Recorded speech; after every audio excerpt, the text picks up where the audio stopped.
بسم اللہ الرحمن الرحیم نحمده ونصلی ونسلم علی رسولہ الکریم اما بعد فاعوذ باللہ من الشیطان الرجیم بسم اللہ الرحمن الرحیم اقترب للناس حسابهم وهم فی غفلة معرضون ما یأتیہم من ذکر من ربهم محدث الا استمعوه وهم یلعبون لاہیة قلوبهم وأسروا النجوى الذین ظلموا هل هذا إلا بشر مثلكم أفتأتون السحر وأنتم تبصرون صدق الله مولانا العظيم رب اشرح لي صدري ويسر لي أمري واحلل عقدة من لساني يفقه قولي اللهم صل على محمد وعلى آل محمد كما صليت على إبراهيم وعلى آل إبراهيم إنك حميد مجيد اللهم بارك على محمد وعلى آل محمد کما بارکت علی ابراہیم وعلی آل ابراہیم انک حمید مجید۔ 17ویں سپارے میں سورۃ الانبیاء اور سورۃ الحج دو صورتیں ہیں۔ سورۃ الانبیاء کی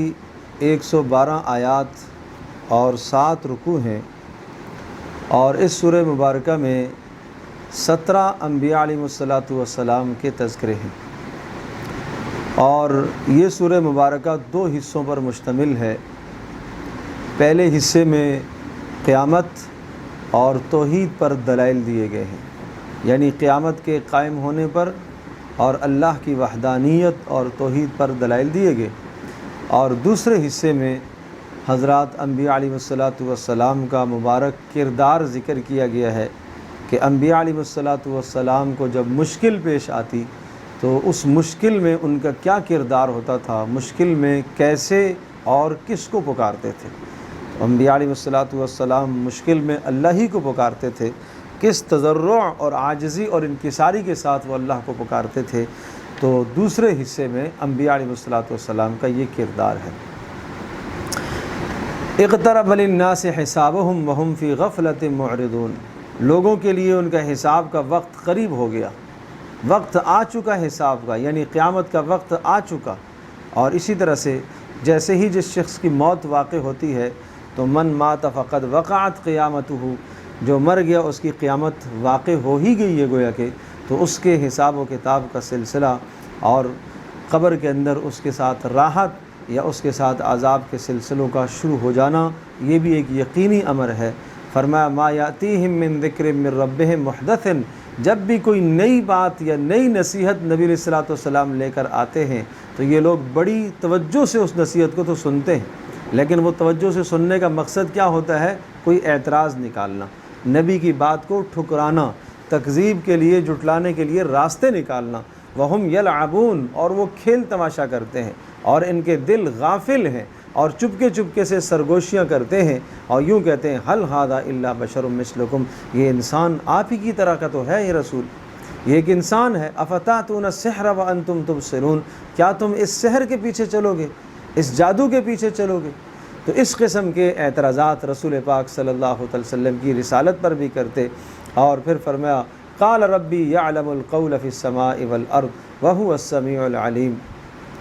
پروردگار ہی ہے، اللہ تبارک تعالی ہی ہے جو ظاہر اور باطن تمام باتوں کو جانتا ہے، اور وہ سننے والا اور وہ خوب جاننے والا ہے۔ کبھی یہ کہتے کہ نہیں یہ تو شاعر ہے، یہ تو دیوانہ اور مجنون ہے، تو کہا کہ اگر دیوانہ اور مجنون ہے ایسا کلام تم لے کر آؤ، فَلْيَأْتِنَا بِآیَةٍ كَمَا أُرْسِلَ الْأَوَّلُونَ، کبھی یہ سوال کرتے کہ جس طرح سے گزشتہ انبیاء نے مثالیں دکھائی ہیں اس طرح سے آپ بھی دکھائیں۔ تو یہ تذکرے کرنے کے بعد پھر فرمایا وَكَمْ قَصَمْنَا مِنْ قَرْيَةٍ كَانَتْ ظَالِمَةً وَأَنشَأْنَا بَعْدَهَا قَوْمًا آخَرِينَ، کتنی قوموں کو تکذیب کی وجہ سے، انبیاء کو جھٹلانے کی وجہ سے ہم نے تباہ اور برباد کیا اور ہلاک کیا۔ اور آپ دیکھتے ہیں کہ ان کے کھنڈرات پڑے ہوئے ہیں۔ فَلَمَّا أَحَسُّوا بَأْسَنَا، اور جب بھی عذاب آتے تھے تو عذاب آنے کے بعد، عذاب دیکھنے کے بعد ان کا رویہ، قوم کا رد عمل یہ ہوتا تھا، یہی کہتے تھے کہ یا ویلنا انا کننا ظالمین، اے ہمارے پروردگار ہم نے ظلم کیا۔ فما زالت تلک دعواہم، مسلسل یہ باتیں کرتے رہتے تھے یہاں تک کہ اللہ پاک کی طرف سے تباہی کا فیصلہ ہو جاتا اور ان کا نام ہی مٹ جایا کرتا تھا۔ فرمایا یہ سب اللہ تبارک و تعالیٰ قادر مطلق ہے۔ وما خلقنا السماء والارض وما بینہما لاعبین، اتنا بڑا آسمان اور زمینیں جو اللہ نے پیدا فرمائی ہیں یہ بیکار نہیں پیدا فرمائی، ان سب کو دیکھ کر اللہ کی قدرت کو پہچانو، اور اللہ ہمیشہ حق کو غالب کرے گا، اور رسول پاک صلی اللہ تعالی علیہ وسلم اور اہل ایمان کو بھی اللہ پاک غالب کرے گا۔ پھر توحید کے دلائل ذکر فرمائے، لو کان فیہما آلہۃ الا اللہ لفسدتا، اگر زمین آسمان کے درمیان میں کوئی اور معبود ہوتے، اللہ کے سوا کوئی اور ہوتا تو زمین آسمان کا نظام درم برم ہو جاتا۔ فسبحان اللہ رب العرش عما یصفون، یہ دلائل ہیں اللہ پاک بلند و بالا ہے، وہ شرک سے پاک ہے، شراکت داری سے پاک ہے، اور وہ رب عرش ہے، عرش عظیم کا مالک ہے، لہٰذا اس کے معبود ہونے کی ایک بڑی دلیل کہ وہ عرش عظیم کا مالک ہے۔ نمبر 2، لا یسأل عما یفعل، اس سے کوئی سوال نہیں کر سکتا، معبود وہی ہوتا ہے جس سے کوئی پوچھ نہیں سکتا کہ یہ تو نے کیوں کیا ہے۔ وہم یسألون، اور یہ سب کے سب تو پوچھے جائیں گے، ان سب سے تو سوال ہوگا، اور جس سے سوال کیا جاتا ہے، جس سے پوچھا جا سکتا ہے کہ آپ نے یہ جرم کیوں کیا، آپ نے یہ عمل کیوں کیا ہے، اس کی حکمت جانی جاتی ہے، وہ تو معبود نہیں ہوتا۔ ام اتخذوا من دونہ آلہۃ قل ہاتوا برہانکم، اگر اللہ کے سوا اوروں کو معبود بناتے ہو تو لاؤ دلیل، کوئی دلیل لے کے آؤ۔ ھذا ذکر من معی و ذکر من قبلی، یہی میری دعوت ہے اور مجھ سے پہلے انبیاء علیہ السلام کا بھی یہی پیغام ہے، اور تم اعراض ہی کرتے ہو۔ اور پھر ارشاد فرمایا، ہر نبی کو ہم نے وحی کی ہے اور ہر نبی کو ہم نے یہ مضمون دیا ہے، انہ لا الہ الا انا فاعبدون، کہ میں ہی رب ہوں، میرے سوا کوئی نہیں ہے اور میری ہی بندگی کرو۔ اور یہ یوں کہتے ہیں کہ اللہ نے اولاد بنا لی، اولاد ٹھہرا لی، اللہ پاک ان تمام سلسلوں سے پاک ہے۔ ملائکہ بھی اللہ کے مقرب بندے ہیں، عزیر علیہ السلام بھی اللہ کے مقرب ہیں، عیسیٰ علیہ السلام بھی اللہ کے مقرب ہیں۔ وہم من خشیتہ مشفقون، اور یہ سب کے سب ملائکہ اللہ کے خوف اور اللہ کی خشیت کے سامنے ہمیشہ دست ہاتھ باندھ کر کھڑے رہتے ہیں۔ اور اللہ پاک وہ ذات ہے، یعلم ما بین ایدیہم، جو آگے کے حالات کو بھی جانتا ہے، پیچھے کے حالات کو بھی جانتا ہے، ماضی، حال، استقبال، سب کے حالات سے وہ آگاہ ہے۔ تو رب تو وہ ہوتا ہے جو تمام حالات سے آگاہ ہو۔ پھر مزید دلائل دیے، وَمَن يَقُلْ مِنْهُمْ إِنِّي إِلَٰهٌ مِّن دُونِهِ فَذَلِكَ نَجْزِيهِ جَهَنَّمَ، جو اللہ کے سوا الہ ہونے کا دعویٰ کرے گا اس کے لیے جہنم اس کا ٹھکانہ ہے۔ اور پھر الہ اللہ ہی ہے، معبود اللہ ہی ہے، اس پر دلائل دیے، کہا آسمان و زمین کو نہیں دیکھتے ہو؟ آسمان بند تھا، اللہ نے آسمان سے بارشیں برسائیں، زمین بند تھی، اللہ نے زمین کو سبزہ اگانے کی صلاحیت عطا کی، اور پہاڑوں کو پیدا فرمایا، اور آسمان کو چھت بنایا، آسمان اور زمینوں کے اندر راستوں کو پیدا فرمایا، اور آسمانوں کو اور اللہ نے دن اور رات کو اور سورج اور چاند کو بنایا، اور ہر جاندار کو اللہ پاک نے پیدا کیا، اور سب کے لیے موت کے اللہ پاک نے وقت مقرر کیے ہیں۔ یہ سارے کام اور یہ سارے اعمال اور یہ سارے کارنامے اور صنعت جس ذات کی ہے وہی رب ہے، وہی الہ، وہی معبود ہے۔ احد الذی یذکر آلہتکم وہم بذکر الرحمن ہم کافرون، اور کافر باہمی جب رسول پاک صلی اللہ علیہ وسلم کی دعوت کو سنتے، مذاق اڑاتے اور یوں کہتے یہ تمہارے آلہہ کو برا بھلا کہتا ہے، اور یہ لوگ رب کی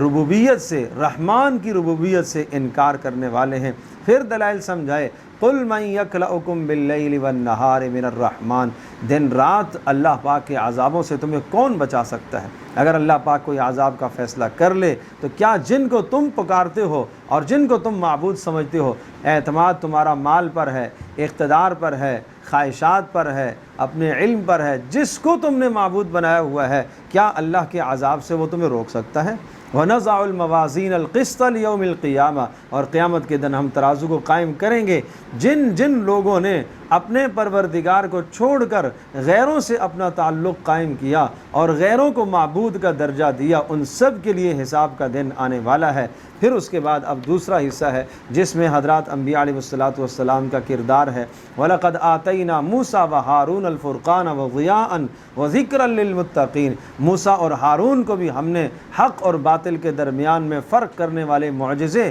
اور کتاب عطا فرمائی اور نصیحت کی باتیں ان کو دی۔ الذین یخشون ربہم بالغیب، اور یہ نصیحت کی باتیں کس کے لیے ہیں؟ جو اللہ پاک سے ڈرتے ہیں، بن دیکھے اللہ پاک سے ڈرتے ہیں، قیامت کا ڈر رکھتے ہیں۔ وَهَذَا ذِكْرٌ مُبَارَكٌ أَنزَلْنَاهُ، موسیٰ علیہ السلام، ہارون علیہ السلام اللہ کا ڈر رکھنے والے ہیں، ان کی اتباع کرنے والے بھی کچھ لوگ ایسے جو اللہ کا ڈر رکھنے والے تھے۔ تو فرمایا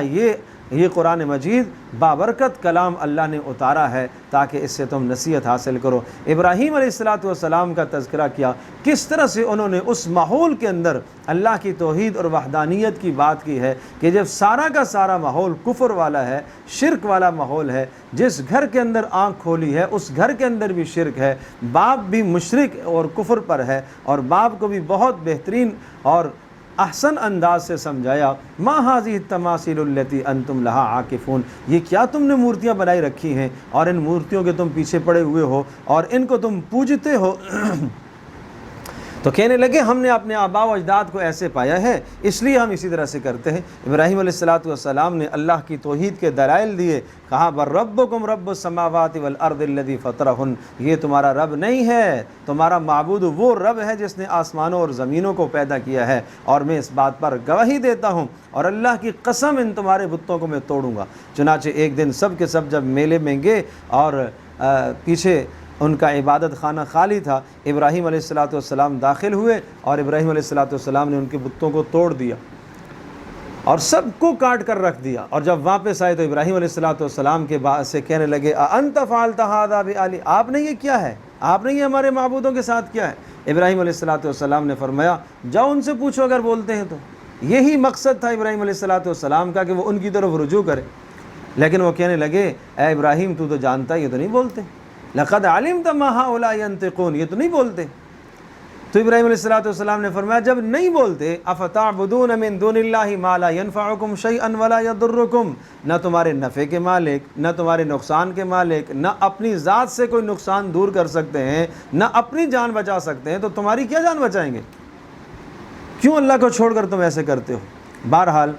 جب انسان دلائل سے عاجز آ جاتا ہے تو لڑائی پر اتر آتا ہے، سب کے سب لڑائی پر اتر آئے۔ ابراہیم علیہ السلام کو ایک بڑی آگ میں ڈالنے کی کوشش کی، ابراہیم علیہ السلام کو اس آگ میں ڈالا گیا، براہ راست اللہ پاک کی مدد آئی اور اللہ نے فرمایا یا نار کونی بردن و سلام علی ابراہیم، آئے آگ ٹھنڈی ہو جا اور سلامتی والی ہو جا ابراہیم پر، ایسی بھی ٹھنڈی نہ ہو کہ ابراہیم کو اذیت ہو۔ تو اللہ پاک نے اس آگ کو ابراہیم علیہ السلام کے لیے ٹھنڈا اور سلامتی والا فرمایا۔ اس قصے سے واقعے سے کیا سمجھایا کہ انبیاء علیہ السلام، ابراہیم علیہ السلام جو ابو الانبیاء ہیں، ابراہیم علیہ السلام نے کس طرح سے توحید کا پیغام لوگوں تک پہنچایا۔ حالات ناموافق تھے لیکن انہوں نے سمجھوتا نہیں کیا،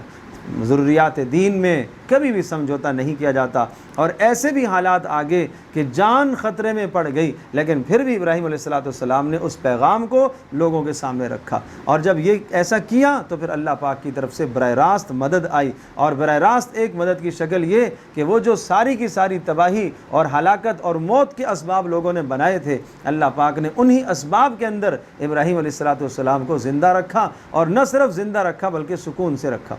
اور پھر فرمایا وَوَهَبْنَا لَهُ إِسْحَاقَ وَيَعْقُوبَ نَافِلَةً، ابراہیم کو اس انعام میں اللہ پاک نے اسحاق علیہ السلام بیٹا عطا فرمایا، یعقوب علیہ السلام پوتا عطا فرمائے، اور ان سب کو اللہ نے انبیاء بنایا۔ وَجَعَلْنَاهُمْ أَئِمَّةً، ان سب کو ہم نے راہبر، رہنما، پیشوا بنایا ہے، اور ان کی طرف ہماری طرف سے جو وحی گئی تھی وہ کیا تھی؟ وَأَوْحَيْنَا إِلَيْهِمْ فِعْلَ الْخَيْرَاتِ، نیکی کی بات، نماز کا قائم کرنا، زکوٰۃ کا ادا کرنا، اور وہ ہمیشہ ہمارے سامنے ہی جھکے ہوئے تھے، اللہ ہی کے سامنے جھکنے والے تھے۔ اور پھر حضرت لوط علیہ السلام کا تذکرہ کہ اللہ پاک نے ان کو نجات دی اور اس بدبخت قوم سے جو گناہ کے اندر مبتلا، فحاشی اور عریانی میں مبتلا تھے، اللہ پاک نے حضرت لوط علیہ السلام کو اور ان پر ایمان لانے والوں کو نجات دی، اور اس قوم کو اللہ پاک نے تباہ کیا۔ حضرت نوح علیہ السلام کا پھر تذکرہ آیا کہ نوح علیہ السلام نے بھی مشکل میں اپنے پروردگار کو پکارا، وَنُوحًا إِذْ نَادَى مِن قَبْلُ فَاسْتَجَبْنَا لَهُ، ہم نے نوح کی پکار کو سنا، اور ہم نے نوح علیہ السلام کو اور ان کے ماننے والوں کو ہم نے بڑے عذاب سے نجات دی، اور ہم نے ان کی مدد کی، اور ان کی قوم کو جو نہ ماننے والے تھے اللہ پاک نے ان کو غرق کر دیا۔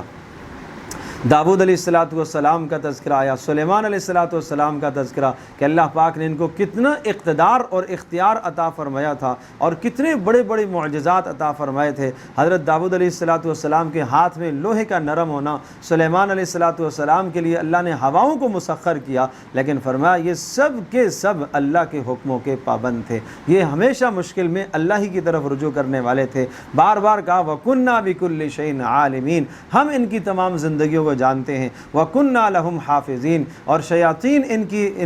ان کے لیے کام کرنے والے تھے۔ حضرت سلیمان علیہ السلام، ان شیطانوں کو ہم نے جکڑا ہوا تھا سلیمان علیہ السلام کے لیے۔ ایوب علیہ السلام کا تذکرہ سن لو کہ انہوں نے مشکل میں کس کو پکارا ہے، یوں پکارا انی مسنی الضر وانت ارحم الراحمین، جب بیماری ان کو اس حد تک لے آئی کہ لاغر اور کمزور ہو گئے تو پھر یوں پکارا اے میرے پروردگار مجھے سخت تکلیف نے چھوا ہے اور تو بڑا مہربان ہے۔ فاستجبنا لہ، اللہ پاک نے ایوب علیہ السلام کی اس پکار کو سنا اور اللہ پاک نے ان سے اس تکلیف کو دور فرمایا، اور اللہ پاک نے اولاد بھی دوبارہ عطا فرمائی، جو مال ان سے چلا گیا تھا اللہ پاک نے وہ سب دوبارہ عطا فرمایا۔ اسماعیل علیہ السلام، ادریس علیہ السلام، ذوالکفل علیہ السلام، سب کا تذکرہ کر کے کہا کل من الصابرین، یہ سب بڑے صبر کرنے والے لوگ تھے۔ اس دنیا میں مصائب پر، دین کی وجہ سے مصائب آتے ہیں، دین پر عمل کرنے کی وجہ سے پریشانیاں آتی ہیں، لیکن ان انبیاء نے صبر کیا اور ان کے کردار میں تمہارے لیے سبق ہے، اور سب کو ہم نے اپنی رحمت خاصہ میں حصہ عطا فرمایا ہے۔ اور حضرت یونس علیہ السلام کا تذکرہ سنیے کہ جب وہ چلے گئے اور مچھلی کے پیٹ میں پہنچ گئے، فنادا فی الظلمات، اس تنہائی میں انہوں نے کس کو پکارا تھا؟ اللہ ہی کو پکارا ہے، اور یوں کہنے لگے لا الہ الا انت سبحانک انی کنت من الظالمین۔ اس دعا میں 3 باتیں ہیں۔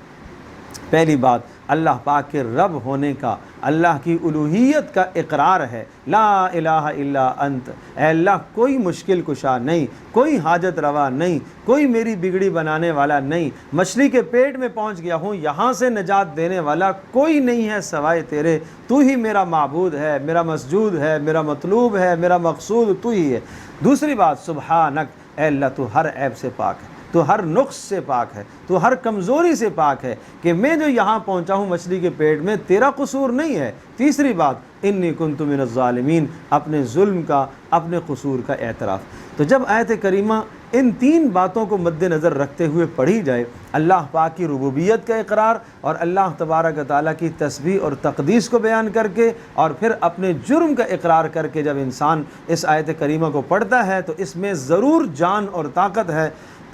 کہ اللہ تبارک و تعالیٰ پریشانی کو دور کرتا ہے۔ فرمایا فاستجبنا لہ ونجیناہ من الغم، ہم نے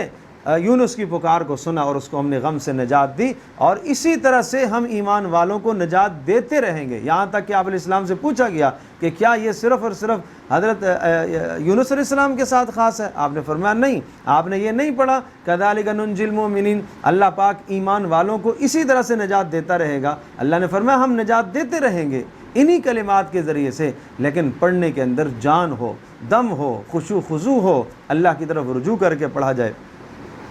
حضرت زکریا علیہ السلام کی دعا، انہوں نے اللہ پاک سے اولاد مانگی مشکل میں، اور جب بڑھاپے میں پہنچے تو یوں کہا رب لا تذرنی فردن، اے اللہ مجھے اکیلا نہ چھوڑنا، اے اللہ تو بہترین وارث ہے، اے اللہ تو بہترین رہنمائی کرنے والا ہے۔ فاستجبنا لہ، اللہ نے حضرت زکریا علیہ السلام کی دعا کو بھی سنا اور فرمایا ہم نے انہیں بیٹا عطا کیا یحییٰ، اور ہم نے ان کی بیوی کو صلاحیت دے دی ہے بچہ جننے کی۔ انہم کانوا یسارعون، یہ سب کے سب نبیوں کے تذکرے کر کے فرمایا یہ سب کے سب نیکیوں میں آگے بڑھنے والے تھے، اور خوف اللہ کا رکھتے تھے، اور اللہ پاک کی ذات سے امید بھی رکھتے تھے، اور ان کے دلوں میں خشیت بھری ہوئی تھی۔ والتی احسنت فرجہا،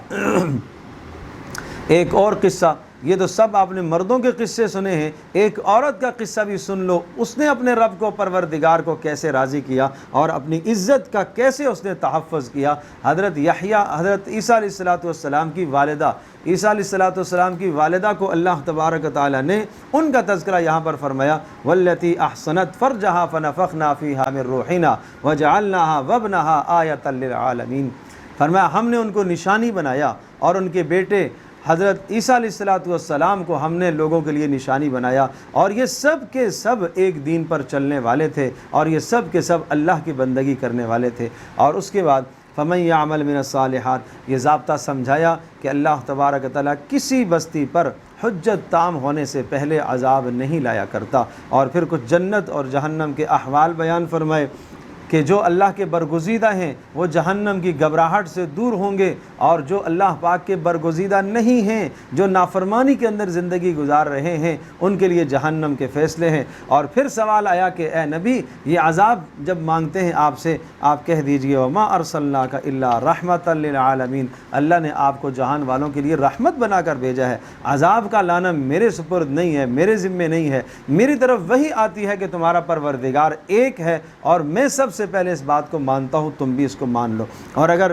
تم اعراض کرو گے تو پھر مجھے نہیں معلوم کہ وہ عذاب فوری آئے گا یا کب آئے گا، اللہ ہی جانتا ہے۔ اور اے نبی آپ یوں دعا کیجئے، نبی علیہ السلام کی یہ دعا ہے، رب احکم بالحق، اے اللہ ہمارے اور ان کے درمیان میں فیصلہ فرمائیے، ربنا الرحمن المستعان علی ما تصفون، اور اللہ تبارک و تعالیٰ بہترین فیصلہ کرنے والا ہے۔ اس کے بعد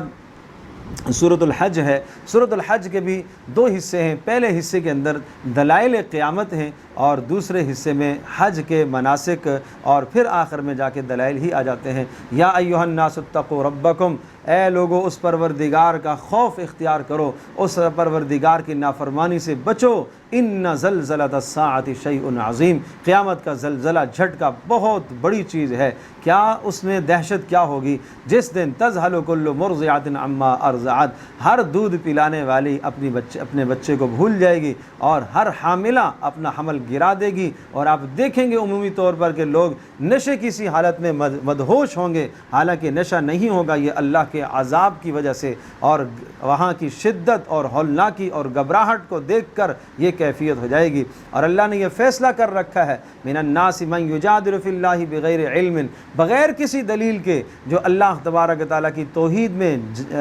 جھگڑے کرتا ہے، بحث مباحثہ کرتا ہے، شیطان کی پوجا کرتا ہے، اس کے پیچھے شیطان لگا دیا جاتا ہے، اور شیطان اس کو گمراہی اور دوزخ کا راستہ دکھاتا ہے۔ پھر قیامت پر دو دلائل دیے کہ تمہیں عدم سے وجود میں اللہ پاک نے لایا ہے، تمہیں عدم سے وجود اللہ نے بخشا ہے، اور اسی طرح سے رحم مادر میں اللہ نے تمہاری پرورش کی ہے، اور جب دنیا میں تم آئے ہو، بچپنا تھا، پھر تمہاری جوانی ہوئی، پھر تمہارا بڑھاپا ہوا، یہ سارے کے سارے تمہارے اوپر ادوار جو گزر رہے ہیں، کیا یہ تم خود ایسا ہو گئے ہو؟ کیا یہ تم خود اس طرح سے وجود میں آگے ہو؟ جو پروردگار ان ادوار سے گزار کر آپ کو جوانی بڑھاپے میں لا سکتا ہے، وہ مرنے کے بعد تمہیں اٹھانے پر بھی قدرت رکھتا ہے۔ نمبر دو، جس پروردگار نے بنجر زمین سے سبزے اگائے ہیں، وہ پروردگار تمہیں ریزہ ریزہ اور ذرے ذرے ہو جانے کے بعد دوبارہ قیامت کے دن اٹھائے گا۔ پھر انسان کا مزاج ذکر کیا، کچھ لوگ ایسے ہوتے ہیں جو اللہ کی بندگی میں لگے رہتے ہیں، نیک اعمال کرتے ہیں، نماز بھی پڑھ رہا ہے، تلاوت بھی کر رہا ہے، سارے اعمال کر رہا ہے، اور اعمال کرنے کے ساتھ ساتھ اللہ کی طرف سے رحمت بھی یہ ہے کہ اس کے سارے حالات بھی درست ہیں، صحت بھی ملی ہوئی ہے، مال کی فراوانی بھی ہے، کوئی دنیا میں پریشانی نہیں ہے، تو گویا کہ یہ اللہ کی عبادت اس بنیاد پر کر رہا ہے کہ میں اللہ کی بندگی کر رہا ہوں، اس کے بدلے میں اللہ تبارک و تعالیٰ مجھے دنیا میں مال و متاع بھی دے رہا ہے، مجھے صحت بھی بحال ہے، مجھے کوئی پریشانی بھی نہیں ہے۔ یہ نظریہ اور یہ سوچ اس کی غلط ہے۔ اچانک جب اس پر پریشانی آتی ہے تو یہ کیا کرتا ہے؟ یہ سب کچھ وَإِنْ أَصَابَتْهُ فِتْنَةٌ انقلب علی وجہ، مال ملتا رہے تو خوش رہتا ہے، اور اگر ذرا سی تکلیف آتی ہے تو پھر دین چھوڑ دیتا ہے، پھر اعمال چھوڑ دیتا ہے، نماز چھوڑ دیتا ہے۔ فرمایا خسرت دنیا والآخرہ، یہ تو دنیا اور آخرت کا نقصان کر بیٹھے۔ کیا اس کے سامنے مثالیں نہیں ہیں؟ رسول پاک صلی اللہ علیہ وسلم کی زندگی فقر کی زندگی گزری، صحابہ کی زندگی فقر کی، تنگ دستی کی زندگی گزری، اور مصائب بھی آئے، بیماریاں بھی آئیں، پریشانیاں بھی آئی ہیں، لیکن انہوں نے تو اپنے پروردگار کی بندگی کو نہیں چھوڑا۔ ایسے حالات میں یدعو من دون اللہ، ایسوں کو پکارنا شروع کر دیتا ہے کہ جو اللہ کے سوا ہیں، اور یہ کھلی گمراہی ہے، اور ایسوں کو پکارتا ہے، ایسوں پر اعتماد رکھتا ہے اللہ کو چھوڑ کر، کہ جن پر اعتماد رکھنا کوئی نفع نہیں ہے، نقصان ہی نقصان ہے، خسارہ ہی خسارہ ہے، اور یہ بہت دور کی گمراہی میں جا کے پڑا۔ من کان یظن ان لن ینصرہ اللہ، عداوت دین کا بیان ہے کہ کبھی کبھی اللہ تبارک و تعالیٰ اپنے نبی کی مدد کرتا ہے یا اپنے نبی کے چاہنے والوں کی مدد کرتا ہے، نبی پر ایمان لانے والے اہل اسلام کی مدد کرتا ہے۔ یہ انفرادی طور پر بھی ہو سکتا ہے، اجتماعی طور پر بھی ہو سکتا ہے۔ اگر دنیا میں اللہ پاک کسی انسان کی مدد کرے تو جس کو برا لگتا ہے فَلْيَمْدُدْ بِسَبَبٍ إِلَى السَّمَاءِ، رسی لٹکائے اور آسمان پر چڑھے اور جائے، اللہ کی مدد وہاں سے کاٹ کے آ جائے۔ ثُمَّ لْيَقْطَعْ فَلْيَنظُرْ هَلْ يُذْهِبَنَّ كَيْدُهُ مَا يَغِيظُ، رسی کاٹے اور اس کے بعد دیکھے جو اس کو غصہ ہے کہ فلاں کی مدد کیوں ہو رہی ہے، کیا اس کا غصہ اسے چھٹ جائے گا، اس کی اس تدبیر سے غصہ اس کا چھٹ جائے گا۔ تو یہ بیہودہ بات ہے۔ اللہ پاک کی تقسیم پر، اللہ کے فیصلے پر انسان کو راضی رہنا چاہیے۔ اگر اس دنیا میں اللہ نے کسی کو مال سے نوازا ہے، علم سے نوازا ہے، صلاحیت سے نوازا ہے، تو آدمی کو اعتراف کرنا چاہیے کہ یہ صلاحیت اور علم کا مستحق تھا، اللہ پاک نے اس لیے اس کو عطا فرمایا۔ اور پھر فرمایا کہ آسمان و زمین اور جتنی بھی چیزیں ہیں، اور شمس اور قمر اور نجوم، ستارے اور پہاڑ اور درخت اور جانور، سب کے سب اللہ کے سامنے سجدہ ریز ہیں، سب کے سب اللہ کے سامنے سجدہ ریز ہیں۔ پھر جنت اور جہنم کا تذکرہ کر کے دوسرا حصہ پھر حج کے مناسک، حضرت ابراہیم علیہ السلام سے بیت اللہ کو تعمیر کرانے کا بیان، اور ابراہیم علیہ السلام کی زبان سے حج کا اعلان کرنے کا بیان ہے۔ اور پھر یہ سمجھایا، حج کے مناسک دیے، اور حج کے مناسک دینے کے بعد یہ فرمایا ذالک ومن یعظم حرمات اللہ، اللہ پاک نے جن چیزوں کی حرمت بیان فرمائی ہے ان کی حرمت کی تعظیم کرنا یہ تمہارے لیے بہتر ہے۔ اور اسی طرح سے چوپایوں کو صرف اللہ کے نام پر ذبح کیا کرو، غیروں کے نام پر نظر و نیاز نہیں ہونی چاہیے۔ اور پھر قربانی کا فلسفہ سمجھایا، اور وہ لوگ جو اللہ کے سامنے جھکنے والے ہیں ان کی صفات بیان فرمائی۔ نمبر 1، جب اللہ پاک کا تذکرہ آتا ہے تو ڈر جاتے ہیں۔ نمبر 2، مصائب پر صبر کرنے والے ہیں۔ نمبر 3، نماز قائم کرنے والے ہیں۔ نمبر 4، جو ہم نے دیا اس میں سے خرچ کرنے والے ہیں۔ یہ وہ لوگ ہیں جو تواضع اور انکساری اختیار کرنے والے اور اللہ کے محبوب ہیں۔ ان کی قربانیاں اللہ کو پہنچتی ہیں، اور فرمایا یاد رکھنا تمہاری قربانیوں سے تمہارا گوشت اور تمہارے خون جانوروں کے اللہ تک نہیں پہنچتے، اللہ تمہاری نیتوں کو دیکھتا ہے، تم نے کس جذبے سے قربانی کی ہے۔ کیا وہ جذبہ ہے جو ابراہیم علیہ السلام کا جذبہ تھا حضرت اسماعیل کی ذبح کرتے وقت، وہ جو جذبہ تھا کہ اللہ کے نام پر اپنا سب کچھ قربان کرنا اور اپنی محبوب اور پسندیدہ چیز اپنے بیٹے کو قربان کر دینا، کیا آج یہ جذبہ ہے؟ یہ جذبہ اللہ تک پہنچتا ہے، اور یہ اللہ کی قدرت کی نشانی نہیں دیکھتے ہو؟ بڑے بڑے جانور اللہ تبارک و تعالیٰ نے تمہارے لیے مسخر کر دیے، اللہ نے تمہارے تابع کر دیے ہیں۔ اگر اللہ پاک نے ان کو تمہارے تابع کر دیا ہے تو تمہیں اللہ کا تابع بننا چاہیے، تمہیں اللہ کا شکر ادا کرنا چاہیے۔ اور پھر یاد رکھو اس دنیا میں اللہ تبارک و تعالیٰ نے تمہارا دفاع کیا ہوا ہے کافر اقوام سے، اور دیگر لوگوں کے دلوں میں اللہ پاک نے تمہارا رعب ڈالا ہوا ہے، اور یہ اس وقت تک رہے گا جب تم اللہ کی بندگی کو اختیار کرو گے۔ اذن للذین یقاتلون بانہم ظلموا، یہ آیت پھر مدینہ میں اس وقت نازل ہوئی تھی جب مکہ سے ہجرت کر کے مدینہ میں آئے، اور اس آیت میں جہاد کی اجازت دی گئی ہے کہ اب مکہ میں جنہوں نے ظلم اور زیادتیاں اور پریشانیاں سب برداشت کی ہیں، اب انہیں اجازت ہے کہ اب وہ ہاتھ میں تلوار لے کر ان لوگوں کے مقابلے میں نکلیں اور اللہ کے دین کو غالب کریں۔ الذین ان مکناہم فی الارض اقاموا الصلاۃ وآتوا الزکاۃ وامروا بالمعروف ونہوا عن المنکر، یہ کام ہے خلافت کا۔ فرمایا کہ اب اللہ نے ان کو اختیار دیا ہے، مدینہ میں ایک ریاست دی ہے، اب یہ نماز قائم کرائیں گے، زکوٰۃ ادا کرائیں گے، نیکیوں کا حکم کریں گے، گناہوں سے روکیں گے۔ یہ بنیادی ذمہ داریوں میں یہ بات شامل ہے۔ اور پھر فرمایا اے نبی اگر آپ کی یہ تکذیب کرتے ہیں تو غم کی بات نہیں، آپ سے پہلے نبیوں کو بھی لوگوں نے جھٹلایا ہے۔ اس تاریخ سے مقصد آپ علیہ السلام کو تسلی ہے۔ اور پھر وما ارسلنا من قبلک من رسول ولا نبی الا اذا تمنى القى الشیطان فی امنیتی، شیطان وساوس ڈالتا رہے گا، ایمان کے متعلق وسوسے ڈالے گا، رسالت کے متعلق وسوسے ڈالے گا، قرآن کے متعلق وسوسے ڈالے گا، لیکن اللہ تبارک و تعالیٰ کی جس کے ساتھ مدد ہوتی ہے، اللہ تبارک و تعالیٰ کی مدد جس پر ہوتی ہے، وہ شیطان کے مکر و فریب سے بچ سکتا ہے۔ اتنا اختیار یا اللہ تو نے کیوں دیا شیطان کو کہ وہ وسوسے ڈالتا ہے؟ لیجعل ما یلقی الشیطان فتنۃ، یہ آزمائش ہے، یہ امتحان ہے۔ ایک طرف نبی کا کلام، ایک طرف قرآن کا کلام، ایک طرف قرآن کی بات، ایک طرف نبی کی سیرت، اور دوسری طرف شیطان کے وسوسے۔ اب دیکھتے ہیں تمہارا ایمان کتنا ہے کہ تم نبی کی بات کو لیتے ہو، قرآن کی بات کو لیتے ہو، یا شیطان کے وسوسوں کے پیچھے چلتے ہو۔ جیسے کہ قرآن میں آتا ہے انما یأمرکم بالسوء والفحشاء، شیطان تمہیں بے حیائی کا حکم دیتا ہے، شیطان تمہیں بخل کا حکم دیتا ہے، بخل کے وسوسے ڈالتا ہے کہ خرچ کرنے سے کیا ہو جاؤ گے، بخیل ہو جاؤ گے۔ اللہ کا یہ پیغام ہے کہ خرچ کرنے سے کیا ہے، مال بڑھتا ہے، اور شیطان تمہیں وسوسے ڈالتا ہے کہ مال گھٹتا ہے۔